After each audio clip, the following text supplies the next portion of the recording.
The massive exploration vessel named Stellar Seeker drifted through the empty darkness of space.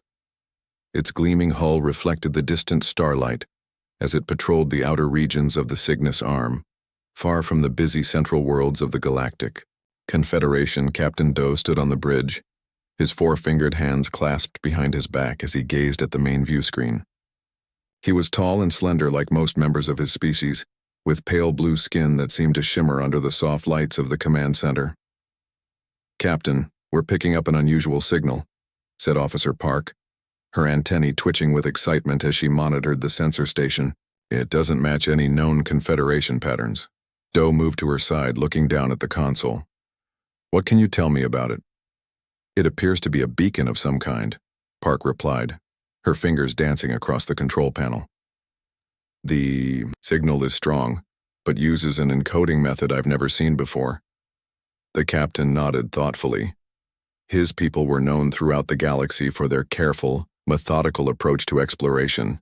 In his 20 cycles of service to the Confederation, he had learned that patience often revealed more than haste. "Lieutenant Jun, alter our course to investigate," he ordered.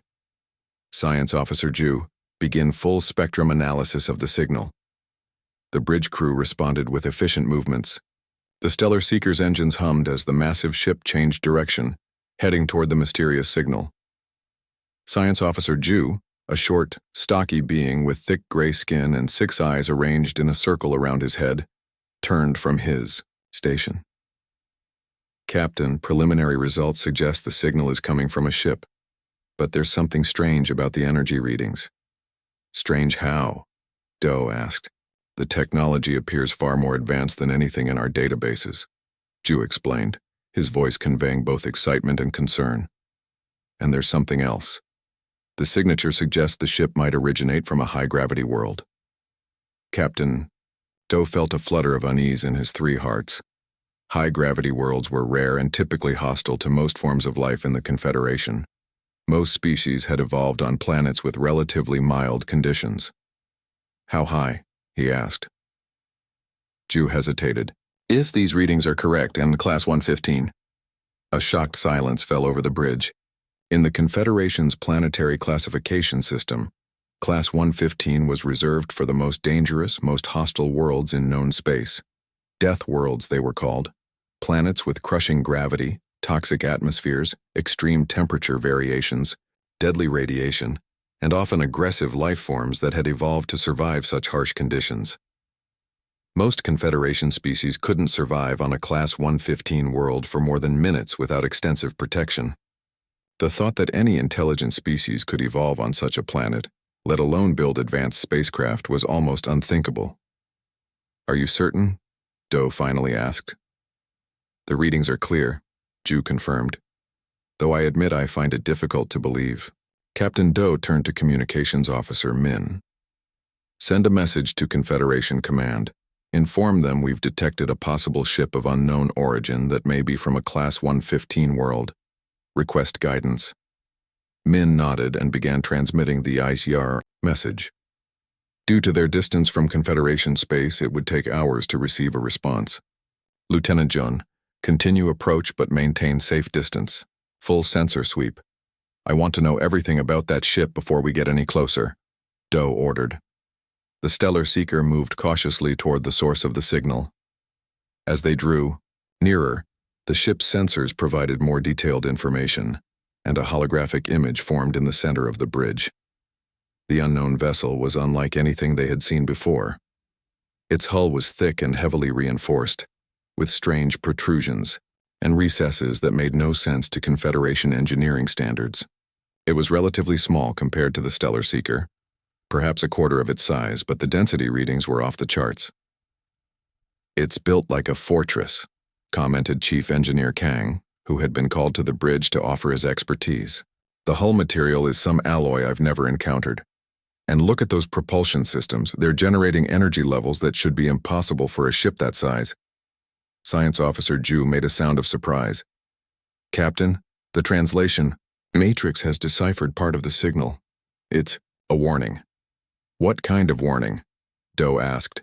"The ship is broadcasting in multiple languages, most unknown to us. but the pattern is consistent with hazard notifications. It's warning other vessels that it comes from a Class 115 death world, and that approach should be undertaken with extreme caution. Captain Doe considered this information carefully. Confederation protocols were clear. Contact with potentially hazardous unknown technology should be avoided pending full risk assessment. Yet the scientific value of studying such an advanced ship was immense. Before he could decide on their next move, Officer Park spoke up again. "Captain, we've completed our scan. The ship appears to be derelict. No life signs detected. Minimal. Power systems operating. Just enough to maintain the beacon." This changed matters. A derelict vessel posed less immediate risk, though the potential hazards of Class 115 contamination remained. "How old is it?" Doe asked. Engineer Kang analyzed the data. "Hard to be certain with such unusual technology, but based on radiation, decay and micrometeorite impact patterns, I'd estimate it's been drifting for at least 200 standard years." Doe made his decision. "Prepare a boarding team. Full Class A hazard protection suits. We'll dock with the vessel and investigate." "Captain," Ju objected, "Confederation protocols regarding Class 115 contamination risks are extremely strict. We should wait for instructions from command." "Noted, Science Officer," Doe replied. "But this ship represents technology far beyond our current capabilities. The potential benefits of studying it outweigh the risks, provided we take all necessary precautions."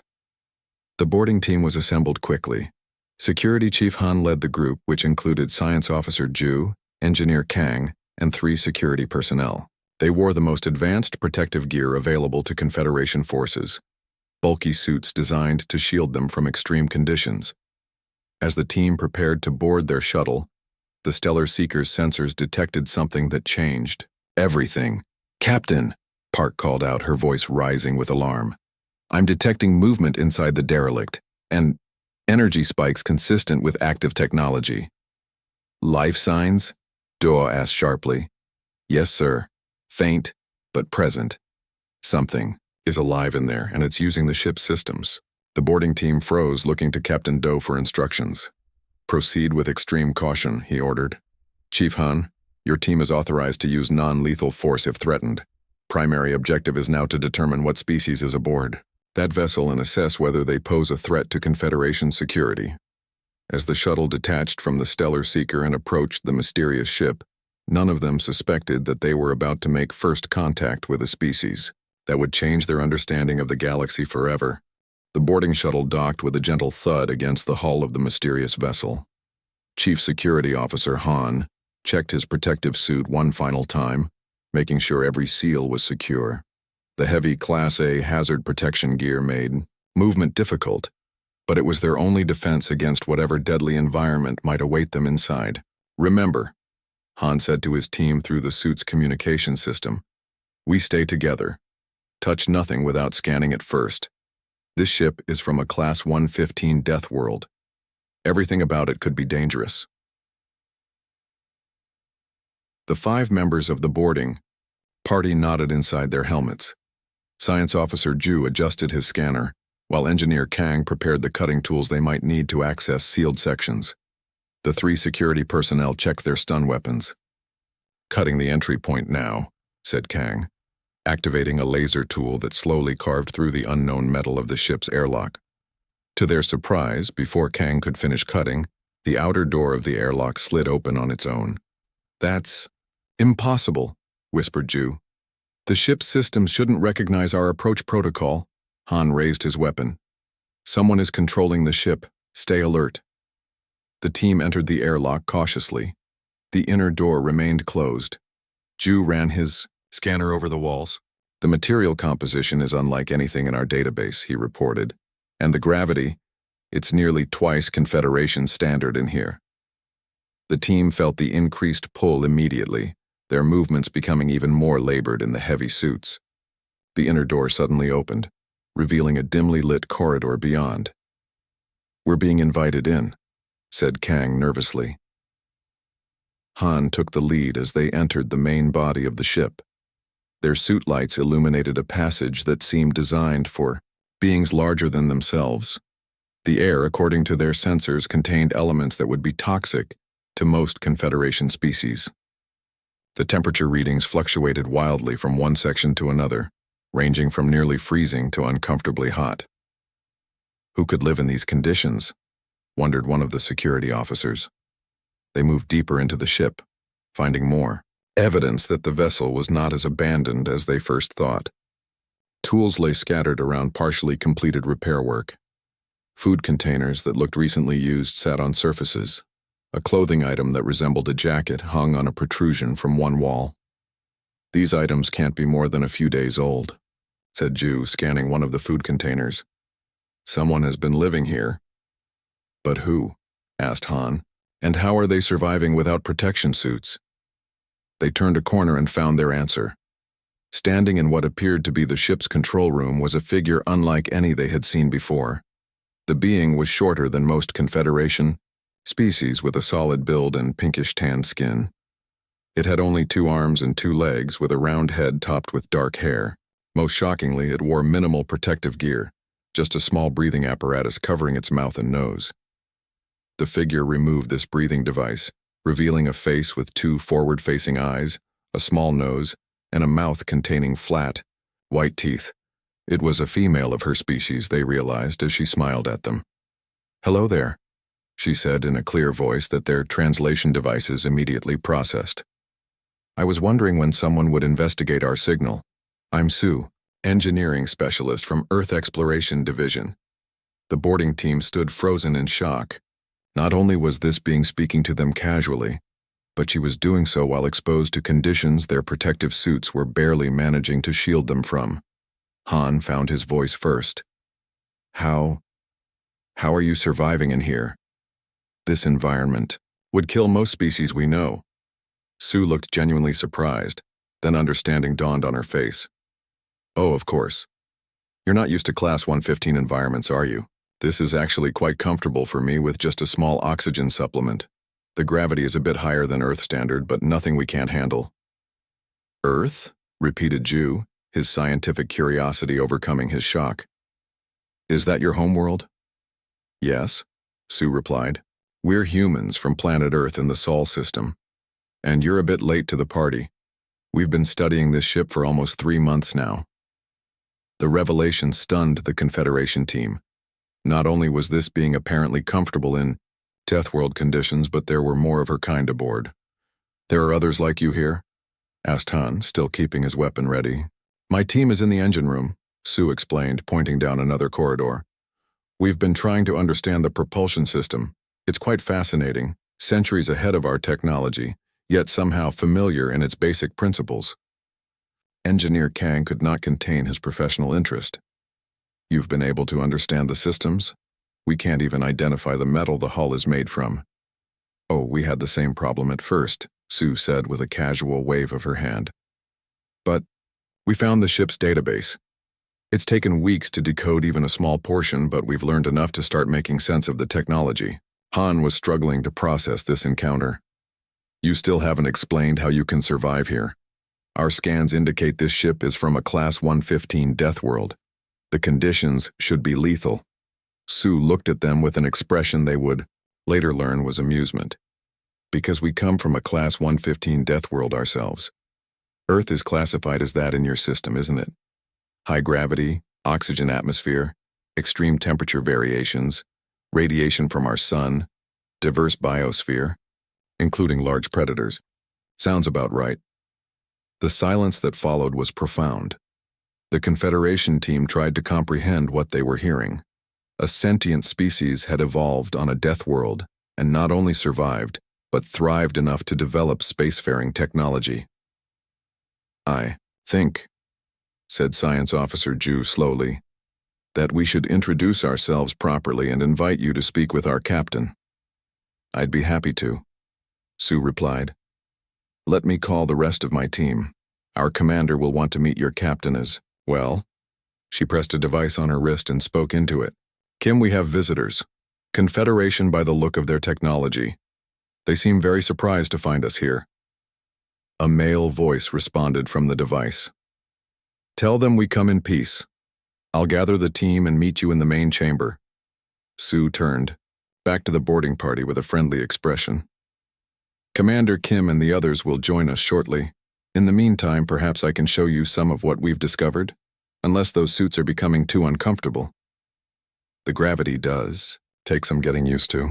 Han consulted with Captain Do through his communication link. After a brief discussion, he nodded to Sue. Our captain is eager to meet your commander.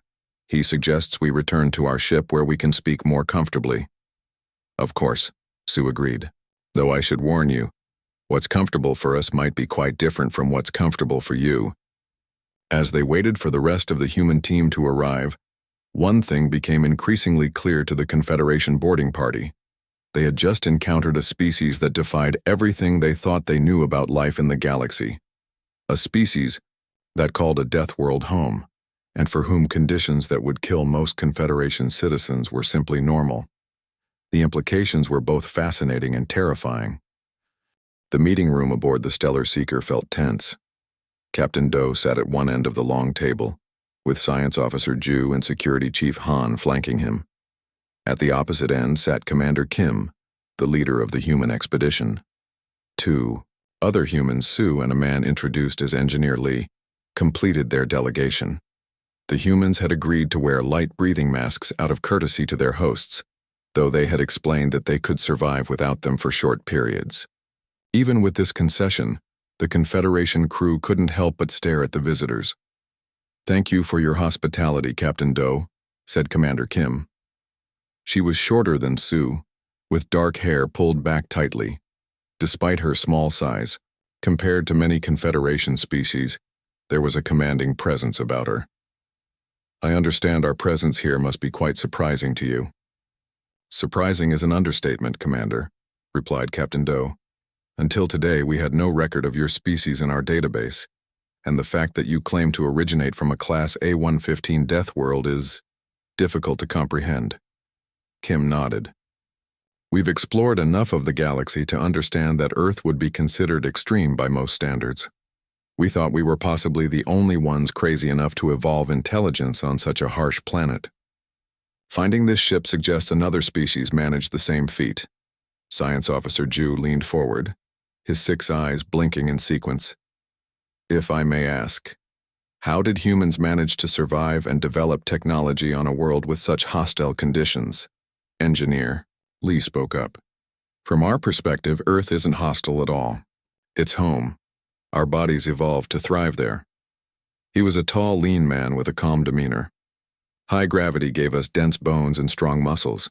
Our atmospheric oxygen, which I understand is considered dangerously reactive by many species, powers our cellular metabolism. Temperature variations pushed us to develop adaptability." "And the predators?" asked Han, who still seemed wary of the humans. "We started as prey," Kim admitted. "But our intelligence allowed us to become the apex predators instead. We learned to use tools to cooperate, to outthink threats rather than simply overpower them." Captain Do studied the humans carefully. "Our medical scanners indicate some remarkable adaptations in your physiology. Redundant organ systems, rapid healing capabilities, resistance to radiation and toxins. All necessary for survival on Earth," said Sue with a shrug. "What you consider advanced protective equipment we see as basic precautions." Ju was typing notes frantically into his datapad. "This is fascinating. Most Confederation species evolved on worlds with stable conditions, allowing for specialized development. Your adaptability could be considered a superpower by our standards." Kim smiled slightly. "We've never thought of it that way. But it does explain why we were able to board and study that derelict ship while only using minimal protective gear." Captain Do shifted the conversation. "Speaking of the ship, what have you discovered about it so far?" "We know it was built by a species called the Tarok," Lee explained. "They appear to have evolved on a world similar to Earth. Their ship designs account for the high gravity and environmental extremes that would be natural to them." "And how did you find this vessel?" asked Han, still suspicious. "Our sensors only detected it recently. We picked up the warning beacon about 3 months ago," said Kim. "Given that it was broadcasting a Class 115 designation, our Science Council decided to investigate immediately. Such environments are rare, and finding evidence of another species from a similar world was too important to ignore. The explanation made sense, but Captain Doe had more pressing concerns. Commander Kim, I must address the diplomatic situation. Your presence here represents first contact between humans and the Galactic Confederation. Yet you appear to have developed space travel capabilities without ever encountering our member species. Kim exchanged glances with her team before responding. We've been exploring space for about a century now, Captain.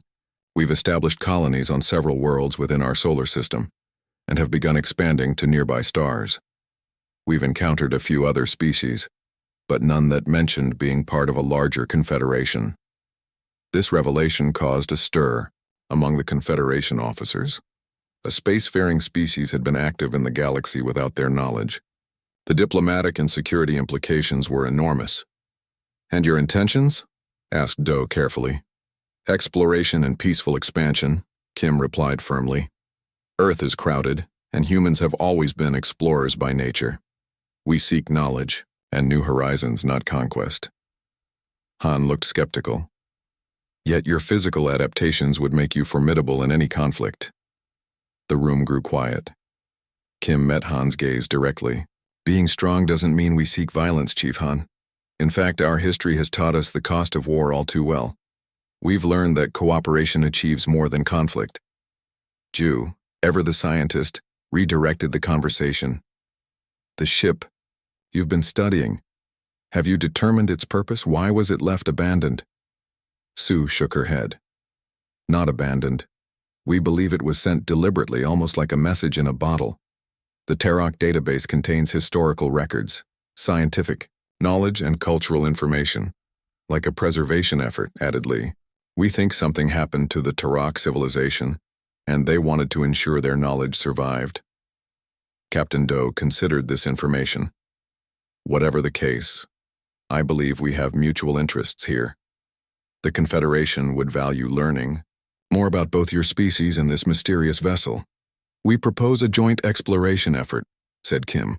Humans can access areas of the ship that would be too dangerous for your crew, while we could benefit from your advanced scanning technology and knowledge of galactic history. Engineer Lee leaned forward. There's something else, Captain. The ship's technology is far more advanced than anything humans have developed, and from what we can tell, beyond current Confederation capabilities as well. Working together, we might make breakthroughs that benefit both our peoples. Doe looked to his officers. Ju nodded eagerly, while Han remained reserved but did not object. Very well, Commander Kim, said Captain Doe. We accept your proposal for a joint mission to explore the Terok vessel. I'll assign Science Officer Ju to coordinate with your team. Thank you, Captain, Kim replied. Engineer Lee will be our point person. As the meeting concluded and arrangements were made for the joint operation, Science Officer Ju approached Sue with a question that had been bothering him.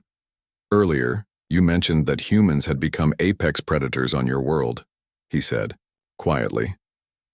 Does that aspect of your nature concern you when dealing with other species? Sue considered the question seriously. It's something we're very conscious of. We know our history and our capabilities, but knowledge brings responsibility. The strongest person in the room has the greatest duty to show restraint. Ju found her answer both reassuring and troubling.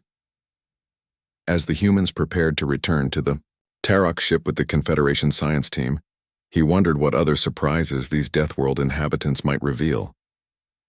The joint Human Confederation team made their way through the narrow corridors of the Terok vessel. Engineer Lee led the way, with Science Officer Ju following close behind in his protective suit. 4 other team members, 2 humans, and 2 Confederation scientists came after them. The central chamber should be just ahead, Lee said, consulting a small device in his hand. That's where we found the main database interface. Ju moved awkwardly in his bulky suit, struggling slightly with the higher gravity. He watched with a mixture of envy and unease as the humans moved freely, wearing only light breathing masks and basic protective clothing. How much of the database have you decoded so far? Ju asked. About 20%, replied Lee. Their language was difficult to crack, but once we found visual references, progress became faster. Still, there are huge sections we haven't been able to access. They reached a large circular door at the end of the passage. Lee pressed his hand against a panel, and to Ju's surprise, the door recognized the human's touch and slid open. "The ship's systems respond to us," Lee explained, noticing Ju's reaction. "We think it's because our biological signatures are similar enough to the Turok that the ship recognizes us as authorized users."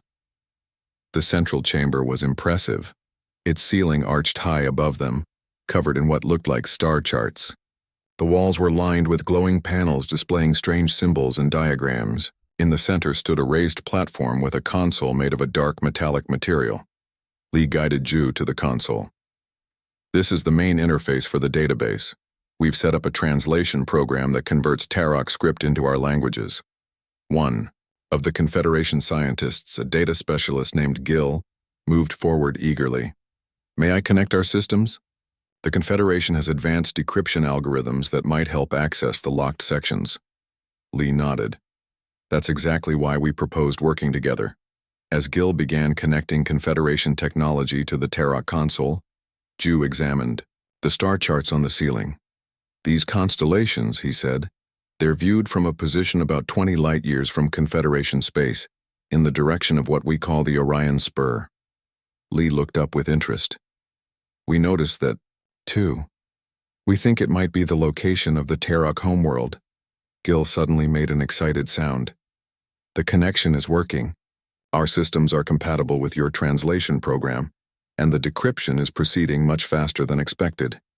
Everyone gathered around as new information began to flow onto the display screens. Images, text, and diagrams appeared, telling the story of the Tarok civilization. "They were indeed from a high-gravity, oxygen-rich world," said Ju, reading the data. "Similar to Earth in many ways, though their star was older, cooler." "Look at their physical appearance," said one of the human scientists, pointing to an image that had appeared. The Tarok were tall, muscular beings with thick limbs and broad chests. Their skin appeared to be covered in a fine, scale-like texture, and their faces featured 4 eyes set in a protective ridge of bone. "Definitely evolved for a harsh environment," Lee commented. "Built to endure physical stress and survive injuries." As more of the database unlocked, the team learned that the Tarok had achieved spaceflight thousands of years before either humans or the Confederation. They had established a modest empire spanning several dozen star systems. "They were explorers like us," said Lee, reading through the historical records. "But they were cautious. They spread slowly, terraforming worlds to match their home environment rather than adapting themselves." Ju was studying a different section of data. According to this, the Tarok eventually encountered other spacefaring species. Some exchanges were peaceful, others, not so much. "That's to be expected," said Gil. "First contact scenarios are always unpredictable." But as they continued to decode more of the database, a disturbing pattern emerged. The later historical records began to show signs of growing fear among the Tarok. References to an unnamed threat appeared with increasing frequency. "Something scared them," said Lee. "Something that made them send out ships like this one carrying their knowledge and warnings." A new section of the database suddenly unlocked, revealing images that made everyone fall silent. They showed entire planets being systematically stripped of resources. Massive, dark shapes moved through space, descending on populated worlds. The records included desperate messages from Tarok colonies as they faced destruction. "What are we seeing?" whispered Ju. Lee's face had grown grim. "The end of their civilization, I think. They encountered something that they couldn't defeat, couldn't negotiate with." Gil was rapidly translating more text. "They call them the Harvesters. According to this, they're not a single species but a collective of some kind. They move through the galaxy in cycles, consuming resources and adding useful biological material to their collective." "Useful biological material?" one of the human scientists asked.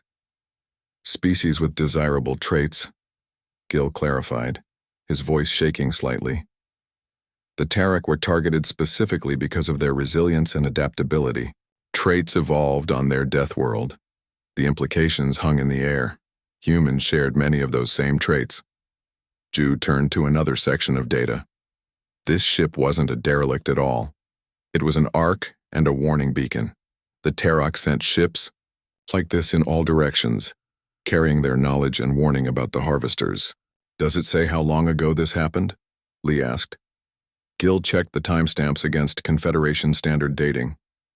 If these calculations are correct, the fall of the Terok civilization was approximately 3,000 years ago. And the cycles? Lee pressed. Does it mention how often these harvesters return? Gil's four hands moved quickly over the controls. Yes, the data suggests they move in cycles of approximately 3,000 years. A heavy silence fell over the room. That can't be a coincidence, said Ju finally. If the cycle is 3,000 years and it's been roughly that long since the Terok fell, then the next cycle could be beginning soon, Lee finished. Captain Doe, who had been listening to the team's discoveries through their communication link, spoke up. This sounds like the paranoid fears of a civilization in decline. Many species create myths to explain their downfall. Commander Kim's voice joined the channel. With respect, Captain, paranoia doesn't explain the detailed records we're seeing, and it doesn't explain why the Terok would go to such lengths to preserve their knowledge and send out warnings. Ju was scanning through more data. There's something else here. The Terok recorded strange extinction patterns in their fossil record, mass die-offs approximately every 3,000 years throughout their planet's history. Engineer Lee looked troubled. That's similar to extinction patterns we've observed in Earth's fossil record, periodic mass extinctions that we never fully explained. Captain Doe remained skeptical. Even if this threat was real for the Terok, there's no evidence it poses a danger now. The galaxy is vast, and 3,000 years is a long time. Perhaps, said Commander Kim, but I think this warrants further investigation. If there's even a small chance this threat is real, both humans and the Confederation should be prepared. As the team continued to work through the Terok database, Ju noticed that Engineer Lee had grown quiet, staring at a star chart that had appeared on one of the screens. What is it? Ju asked. Lee pointed to a section of the map where several stars were marked with warning symbols. These stars, according to the Terok records, they were the first to go dark when the harvesters arrived in their territory. And? Ju asked, not understanding the human's concern. 3 of these stars have gone dark in the past Earth year, Lee said quietly. We detected the changes but couldn't explain them. Now I'm wondering if we're seeing the first signs of a new cycle beginning. The revelation sent a chill through the chamber, colder than any Class 115 environment could produce. The grand meeting hall of the Confederation flagship Harmony of Worlds buzzed with tension. Representatives from 23 species filled the tiered seating, their voices a mix of different languages as they debated the information presented to them. At the center of the hall stood a large holographic display showing the Terok vessel and data recovered from its databases. Captain Doe stood on a raised platform beside Commander Kim. The human looked small next to the Confederation captain, but her presence commanded attention. Order, please, called out High Counselor Tarn, the eldest representative of the Confederation leadership. His long, willowy frame rose above the others as he raised all 4 of his arms for silence. We must address this matter with clear minds. The hall gradually quieted. Tarn turned to Captain Doe. Captain, you have brought us disturbing news. This council must decide how seriously to take these warnings from an extinct civilization. Doe nodded respectfully. High Counselor, I understand the skepticism. When we first discovered the Terok vessel, I too believed we might be looking at nothing more than the final fears of a dying species. But the evidence has grown too compelling to dismiss. He gestured to the holographic display, which changed to show a map of stars near the edge of the galaxy. Several points of light winked out one by one. In the past standard year, 17 stars have gone dark in a pattern matching exactly what the Terok records predicted. Science Officer Ju has confirmed this through our long-range observatories. Ju stepped forward, his 6 eyes blinking nervously as he addressed the council. The star deaths show energy signatures unlike natural, stellar phenomena. Something is consuming these stars just as the Terok warned. Murmurs spread through the hall. An avian representative fluttered her wings in agitation. Even if this threat is real, the affected regions are far from Confederation space. We could simply avoid that section of the galaxy. The harvesters. Don't stay in one place, Commander Kim said, her voice cutting through the noise. According to the Terok records, they move methodically through the galaxy in cycles. Running won't save you. It only gives them more time to grow stronger. High Counselor Tarn regarded the human with a mix of curiosity and wariness. Commander Kim, you and your people are new to us, yet Captain Do tells me you've proposed a rather bold plan. Kim stepped forward. Yes, High Counselor. Humans have a saying, the enemy of my enemy is my friend. Both your people and mine face the same threat. We believe an alliance offers the best chance of survival. Alliance? Questioned another council member, a squat being with thick, armor-like skin. Your species numbers only in the billions, confined to a handful of worlds. The Confederation spans thousands of star systems. What could you possibly offer us? Engineer Lee, who had been standing quietly behind Commander Kim, stepped forward. May I, Commander? Kim nodded, and Lee addressed the council. What we offer is something unique in the galaxy, the Death World perspective. He gestured to his own body. Our biology, our technology, our very thinking has been shaped by surviving on a world that most of your species would find immediately lethal. He tapped a control and the hologram changed to show comparative physiological data between humans and Confederation species. Our muscles are denser, our bones stronger. We can survive radiation levels that would kill most of you. We heal faster. We can endure extreme temperatures, pressure changes, and environmental toxins. And most importantly, he paused, looking around the room. We understand how to fight against overwhelming odds. Earth's history is full of smaller forces defeating larger ones through strategy, innovation, and sheer determination. A thoughtful silence fell over the council. Captain Do seized the moment. The Terok were targeted precisely because they evolved on a death world. Their biological adaptations were valuable to the harvesters. Humans share many of those adaptations, making them likely targets as well. But unlike the Terok, humans won't face this threat alone, not if we stand together. High Counselor Tarn raised a hand. This is all very dramatic, Captain, but what exactly are you proposing? Commander Kim stepped forward again. A joint defensive effort. The Confederation has numbers, established infrastructure, and vast resources. Humans have our Death World perspective and technologies designed to withstand extreme conditions. Together we might develop defenses that neither of us could create alone. Security Chief Han, who had been silent until now, moved to stand beside Captain Do. Many council members looked surprised. Han had initially been the most suspicious of humans. I was wary of these Deathworlders when we first met, Han admitted. Their physical capabilities seemed threatening, but I've seen them work in conditions that would kill me in seconds, solving problems we wouldn't even approach. If what's coming is half as bad as the Terok believed, we need them. Another council member spoke up. And if we refuse this alliance, what then? Then humans will fight alone, Kim said simply. We've faced extinction-level threats throughout our history. Asteroid impacts, ice ages, plagues, nuclear weapons. We don't have the luxury of ignoring potential threats, but I believe we'd all stand a better chance together. The council debated for hours. Eventually, High Counselor Tarn called for a vote. The result was narrow, but the alliance was approved. In the days that followed, preparations began in earnest.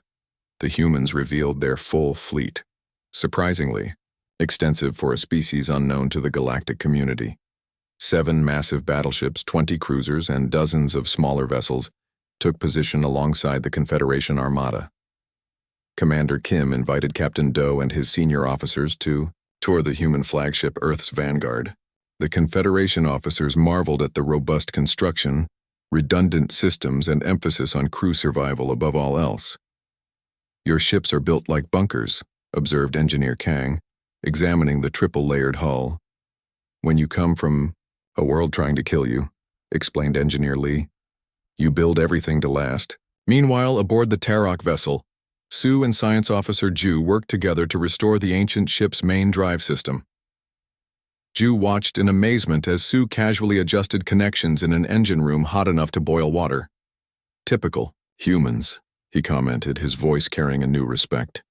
You find a ship from a Class 115 death world, and instead of running away, you decide to fly it. Sue looked up from her work and smiled.